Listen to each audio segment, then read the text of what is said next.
मुलांना फ्लॉवरची भाजी खायला आवडत नाही, डब्यातली भाजी परत येते, तर हा व्हिडिओ नक्की बघा. या पद्धतीने भाजी केली तर इथून पुढे डबा रिकामी कधीच येणार नाही.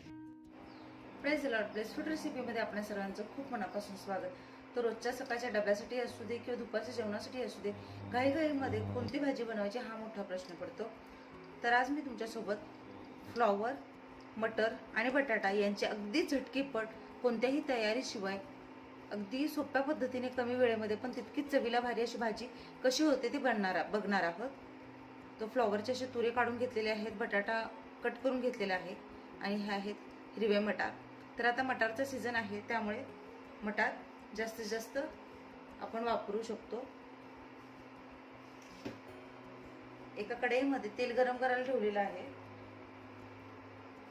भाजी किती आहे त्या प्रमाणात तेल घ्यायचं आहे. इथे मी 3 मोठे चमचे तेल घेतलेले आहे.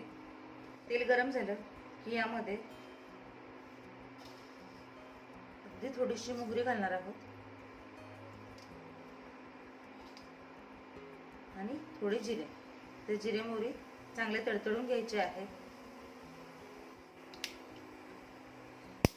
जिरे मोहरी चांगले तडतडले की ते आपण एक कांदा बारीक चिरून घेतलेला आहे.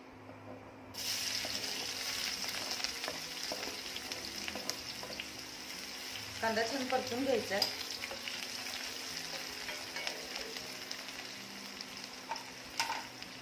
जसं मी नेहमी सांगते, कांदा भाजताना सुरुवातीला थोडंसं मीठ घालावं, त्यामुळे कांदा पटकन भाजला जातो. कारण सकाळी सकाळी डबा बनवताना खूप घाई असते, तर अगदी जितक्या लवकर ज्या रेसिपी बनतील त्या दाखवण्याचा मी प्रयत्न करते. तर कांद्याचा रंग हलकेसा परतून घ्यायचा आहे. कांद्याचा रंग हलकेसा परतलेला आहे. आपल्याला कांदा खूपही करपवून घ्यायचा नाहीये. आता यामध्ये बारीक चिरलेला टोमॅटो घातला.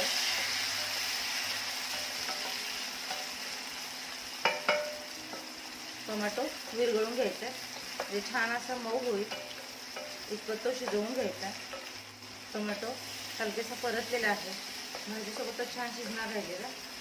यामध्ये अगदी थोडीशी हळद टाकते आणि 1-2 चमचे कोल्हापुरी कांदा लसूण चटणी.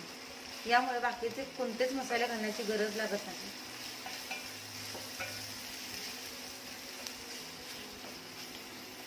तर चटणी घालून म्हणजेच मसाला घालून चांगलं परतून घ्यायचं. आणि आता फ्लॉवर, वाटाणा आणि बटाटा पाणी गाळून घालायचं आहे, पाणी घालायचं नाही आहे.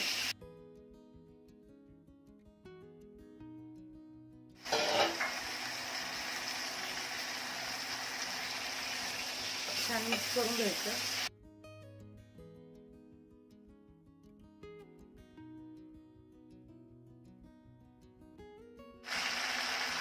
चवीनुसार मीठ टाकायचं.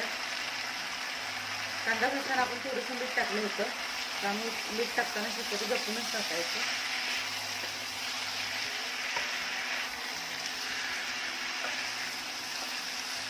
तर हे छान मिक्स करून घ्यायचं. पाणी न घालता आधी झाकून ठेवायचं आहे.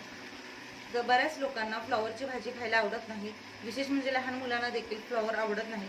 पण या पद्धतीने अगदी मोजक्या साहित्यात मस्त चटपटीत असा फ्लॉवर, बटाटा आणि वाटाण्याची भाजी बनवाल तर न खाणारे देखील अगदी आवडीने खातील. तर यामध्ये आपण पाणी घालणार नाही आहोत सुरुवातीला, गरज लागली तर नंतर थोडं पाणी घालायचं आहे. तर आधी वाफेवर 1-2 ते 3 मिनिट हे भाजी छान शिजवून घ्यायची आहे. तर आता 1-2 ते 3 मिनिटं झालेली आहेत आणि बघा बटाटा साधारणतः मऊसर झालेला आहे. फ्लॉवर देखील शिजत आलेला आहे. फ्लॉवरला शिजण्यासाठी अजिबात जास्त वेळ लागत नाही. आता काय करायचं, थोडी आच मंद करायची. आता मी इलेक्ट्रिक शेगडीवर करते, त्यामुळे टेम्परेचर थोडं कमी केलेलं आहे आणि आता लो टेम्परेचरवर अजून 1-2 मिनिट छान शिजवून घेणार आहे.